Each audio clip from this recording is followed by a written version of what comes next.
think I'll now recognize myself for 5 minutes. I am shocked by the testimony we just heard. I've personally seen this enormous garbage patch that stretches across the southern border. The problem is illegal aliens don't only disobey our immigration laws, they also disobey our environmental laws with impunity. The piles of garbage that have been left behind are a major blight and a monument to the hypocrisy of the left. And to posture as a guardian of our federal lands and not recognize that is appalling to me. It leads me to believe if the Democratic witness has either not been there or just doesn't care. But that's the least of the damage of deliberately trafficking 8 million unvetted and impoverished illegal aliens into this country. The mass migration has overwhelmed our public schools, our public hospitals, our food pantries, our homeless shelters. They forced down wages for working American families. Supporting this impoverished population costs American taxpayers about $160 billion a year. Think of that as about $1,300 of your taxes as an average household every year. Worst of all, it's introduced into our cities the most violent criminal gangs and cartels on the planet, often shielded from deportation by the Democrats' sanctuary laws, and yet it appears from what we just heard, the Democrats are still supporting these policies.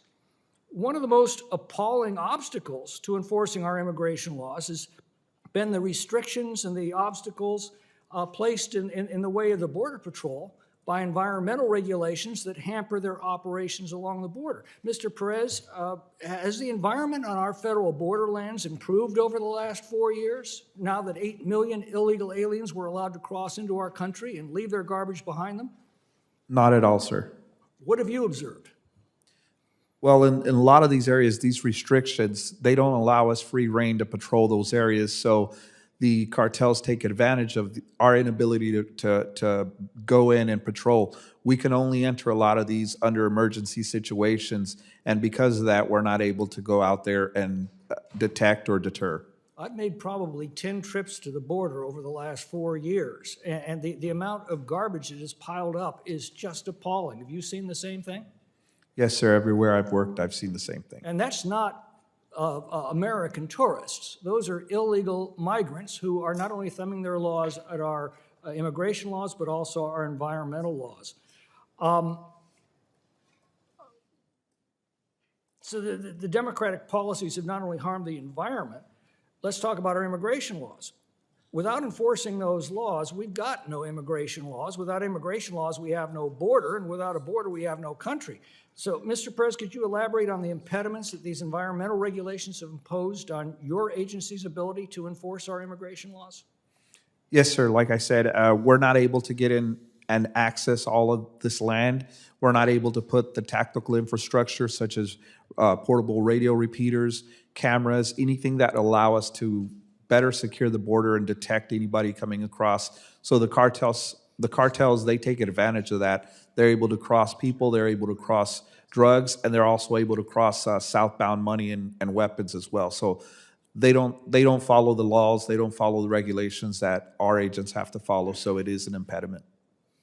Sheriff Cleveland, the sheriff of Tulare County testified before the Immigration Subcommittee recently and estimated that about half of the crime that he's now dealing with in Tulare County, California, is generated by migrants, including the notorious Sinaloa cartel, which actually has assassination teams that go after the enemies of their gang. This comports with NYPD that was estimating that about 2/3 of the crime that they're dealing with in Manhattan is migrant related, about I think half or so in Queens. What are you seeing in your county? Well, as I mentioned, I retired as a Border Patrol agent in my county. I spent the last 11 years there. And I can tell you that I have arrested illegal aliens, not only as a Border Patrol agent, but as a sheriff that have criminal records. Do they all have criminal records? No, but many of them do. Well, the Democrats, as the president pointed out, told us that, well, there's nothing they can do about that, is they deliberately trafficked 8 million illegal aliens into our country. I think the president was right. We didn't need new laws, we needed a new president. We got one, and we've seen a decrease of 95 to 97% of illegal border crossings, thank God. I'm out of time.